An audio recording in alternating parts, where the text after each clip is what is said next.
Am I the a-hole for not wanting to live with a newborn? In May, my 23 male brother Louis, 16 male, shocked us all by telling us that his girlfriend, 16 female, was pregnant. Our parents were far from supportive. After many arguments, my mother made him leave and our father refused to take him in. Since last August, he has lived with me and my housemate, Alex, 23 male. He doesn't pay rent, but will pay me for groceries. In January, the baby was born. My nephew lives primarily with his mother, who Louis sees every day after school, and on the weekends he comes to my flat. This was not something Louis ever asked me about. He just turned up with a baby, and it has been a nightmare. He cries all throughout the night, keeping me and Alex up. He smells rancid and spits. He causes more washing up than we've ever had to do before, and there are no benefits to having him in the house. After a month, I decided that this has to stop. Louis will have to just spend a few nights a week at his girlfriend's house to spend time with his son, but he can't keep bringing him to mine. He was unhappy, but reluctantly agreed. Despite this weekend he turned up with a baby. Again. He attempted to smuggle him unnoticed, but his crying alerted us to his presence. Louis told me that his girlfriend had refused to agree with my idea and had forced him to take the baby home with him. When he came back from the baby's mother's on Monday, Alex and I told him in no uncertain terms that if he brought the baby here again, he would no longer be welcome. We both work shifts, so sometimes we don't get back until 4 or 5 in the morning, and we need to sleep. At first, Louis refused to respect this and argued, but he has since reluctantly agreed and told his girlfriend that their son is unwelcome here. His girlfriend wasn't happy with us and is taking it out on him. I know that they are young, exhausted, and stressed all the time, so I feel bad for making Louis's life even harder. But his burden quickly became our burden too, and that was not something I nor my housemate agreed to. I feel like if we had had a chance to come to an agreement before the baby actually arrived, maybe this would have been easier. But Louis never spoke to me about it. Am I the a-hole? Edited to Ed. We never thought that him living here would be a long-term solution. His girlfriend's father tried to set them up with a flat before the due date, but that fell through. We tried speaking with our mother about charging him rent, but she refused to let him move back in. Now for the top comments. No a-holes here. Your brother is young and I respect him for stepping up, but he does need to understand his child shouldn't be affecting your life. The only a-holes here are your parents who believe it's okay to kick out their minor child. I respect him too. We know of people who were made single parents at 18 because of similar situations. Yeah, I didn't expect my mother to stick to that. I always thought she'd let him back in. You really need to tell your parents that kicking out their minor child with zero support can actually be illegal in some states as child mistreatment, provided you are in the States. I hope you call CPS on your horrible parents. To Ed, I think you are in the UK. I think it's still illegal there. Not the a-hole. The actual a-holes in this situation are your parents. He's their child and their responsibility. And since they didn't teach him to know better than to knock up his girlfriend at 16, the baby's their responsibility too. It would be optimal if you and Alex could talk to him now and work out a solution to this, so Louis can still bring your nephew home sometimes, but not required. I will note that someone needs to help those kids with how to do childcare. If the baby smells rancid and if he's crying that much, there may be a medical issue. But if there is, it may or may not be solvable in a way that isn't just he'll grow out of it eventually. Babies should not smell rancid. Babies should smell delightful unless they just pooped, and then they should be cleaned and smell great again. They do know babies have to be washed, right? Yeah, sex education seems to be awful here. My mother knows 2 girls who had kids at 17, and now my brother has a son at 16. It's likely to be that this house is not baby-friendly. At his girlfriend's, they have loads of stuff to care for him. Here, we have nothing, so it's likely not the best environment. I have no idea what they do or don't know, to be honest. I have brought up the smell before, but he gets defensive. Not stay home. Louis and his girlfriend should have considered that termination or adoption would be more practical solutions, not to mention using contraception correctly, or getting the morning after pill if there was an issue. I hope he's being decent enough by having Louis live with him. The baby is not his problem. It is especially not his housemate's problem. Next story is titled, Am I the a-hole for favoring my daughter over my half-sister? Hi, So, quick context. My dad remarried when I, 40s female, was in my 20s, and had a daughter, Kaylee, with his wife, who also had 2 older kids. Around that time, I was setting up my family and had my older daughter, Charlotte, a couple months before Kaylee was born. I was not very involved in his family. We would talk a couple times a year, exchange Christmas cards, but I didn't really get close to Kaylee. A couple years ago, my dad passed away, and when Kaylee was 16, her mom also got sick and passed.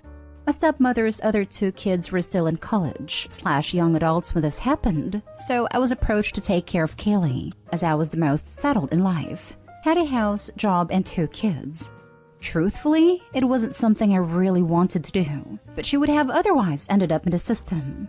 My husband and I took her in and have always treated her the same as our daughters. She got an allowance, extracurriculars, and tutoring when necessary. The only issue was that we had 3 bedrooms. Charlotte was uncomfortable sharing with a stranger and chose to bunk with her younger sister, so Kaylee got a room to herself. My girls didn't complain and have always been welcoming to Kaylee. It was always planned that when Kaylee turned 18/graduated high school, she would go to her other siblings and perhaps attend college there. However, she asked to stay an extra year with us due to wanting to move in with her boyfriend here and needing to save up. We agreed, but decided to fix up our basement into an apartment for Charlotte so she and her sister would finally have their own space. When Kaylee found out about the apartment, she was upset that it had not been offered to her and her boyfriend. We discussed the room situation, and I thought it had been settled. However, she recently moved out suddenly, leaving only a note stating that we clearly didn't think of her as being part of the family. I feel pretty horrible, but I'm wondering if I was an a-hole. Not the a-hole. You took in a teenager you didn't want nor had an obligation to. She got her own room in your house, fed, clothed, schooled, and provided for. When she, on her own, decided she wanted to stay longer, you agreed. Making up a room/place in the basement is logical if your girls are growing and need some space from each other, and you suddenly have a prolonged house guest who had her own room. Your half-sister seems a little entitled, frankly. She's definitely entitled, but I hope Obi grants her some kind thoughts. Though Obi was more than good enough to her. Definitely not the a-hole and certainly did more than most would have. She was a teenager who lost her family quite suddenly and was shoved into another house where she didn't fit in. I can't imagine how that feels. Not the a-hole. You are under no obligation to take in a boyfriend. The apartment is not showing favorites. Kaylee needs to take on full responsibility if she wants to play house with her boyfriend.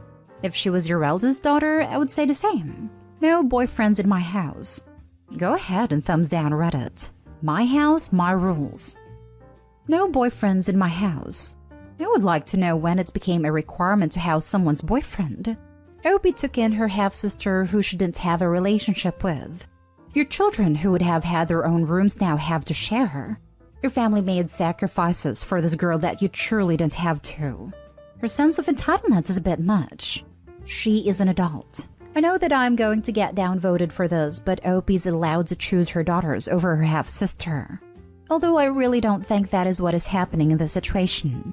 Kaylee needs the reminder that Opie's her sister, and at one point her guardian. Guardian and mother are not the same thing.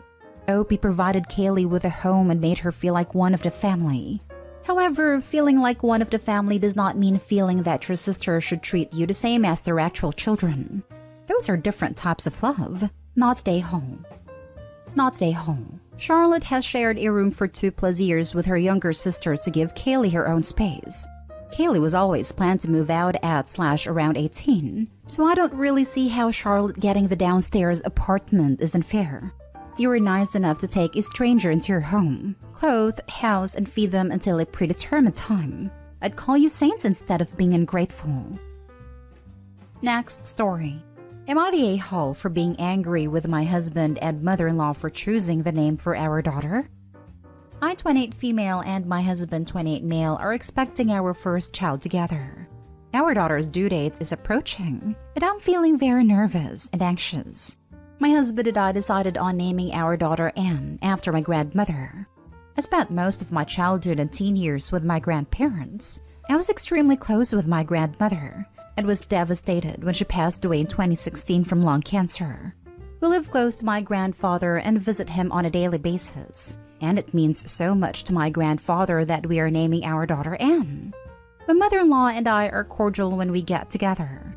My husband is her only child, and she feels like since I stepped into his life, their relationship changed.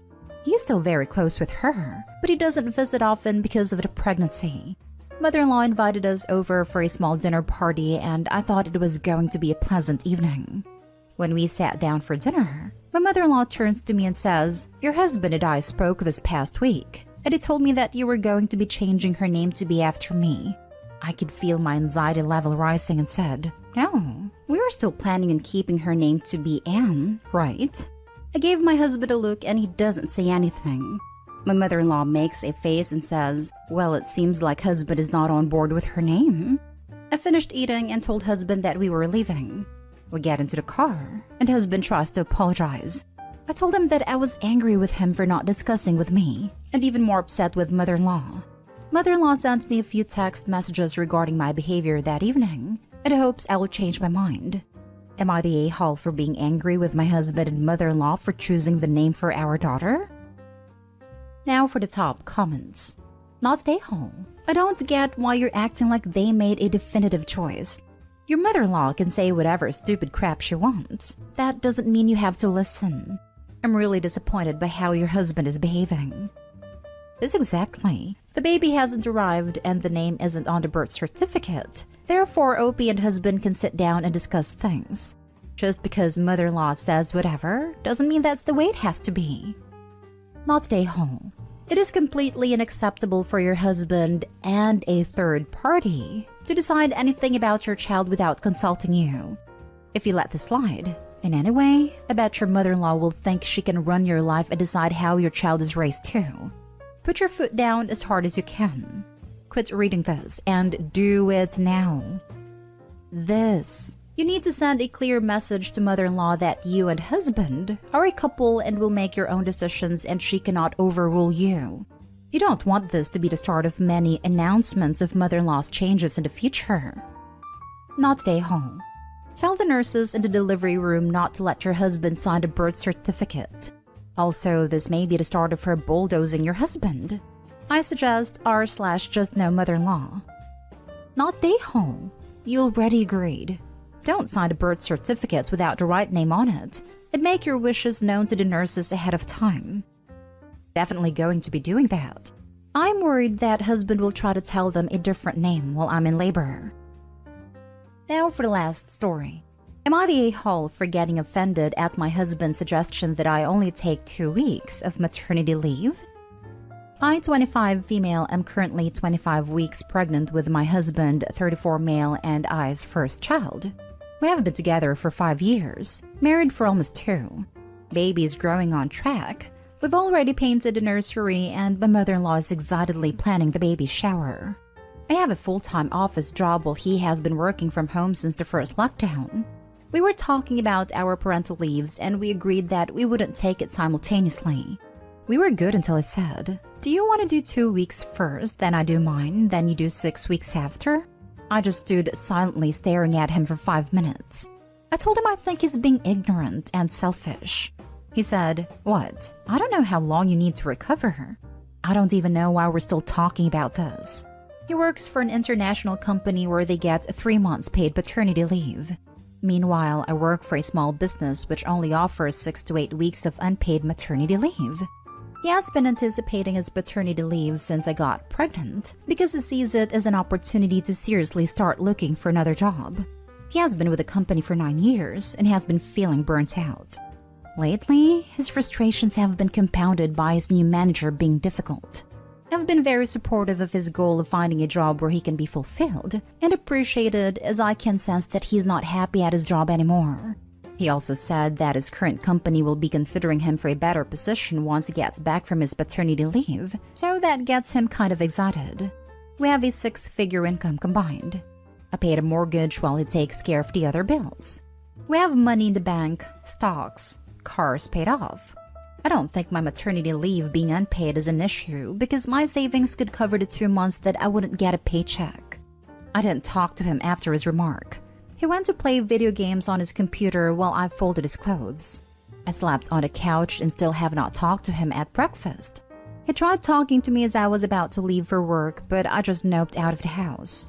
I am upset that he doesn't think that I deserve to get some downtime after giving birth to recover and spend time with our kid. I feel like he thinks growing an entire human being inside your body and then having to push that baby out is not a big deal. Maybe because I never complain about anything. I do 90% of the chores around the house, even carrying laundry from our bedroom at the top floor down to the basement to get them washed, then back up the stairs to get them folded and put away. I feel like my in-laws are more concerned about my well-being than he is. My father-in-law even bought us a litter robot, so I won't have to clean after our cats. My family lives a few continents away, so I don't have a huge support system here.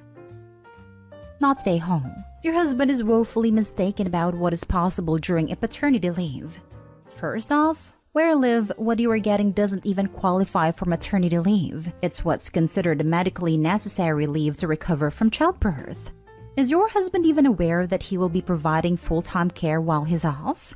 Because it seems like he thinks this is a free vacation and not a responsibility. Absolutely. Well said. Is he prepared for the commitment a 2-week-old baby needs? Yes. They sleep all day, but come sunset? Wow. When do we tell him about the witching hour? There is no way a doctor will medically clear her for 6 weeks anyway, no matter how committed to baby care he is. I don't understand why he isn't taking his leave concurrently with hers. It is way easier to tag team overnights the first few weeks.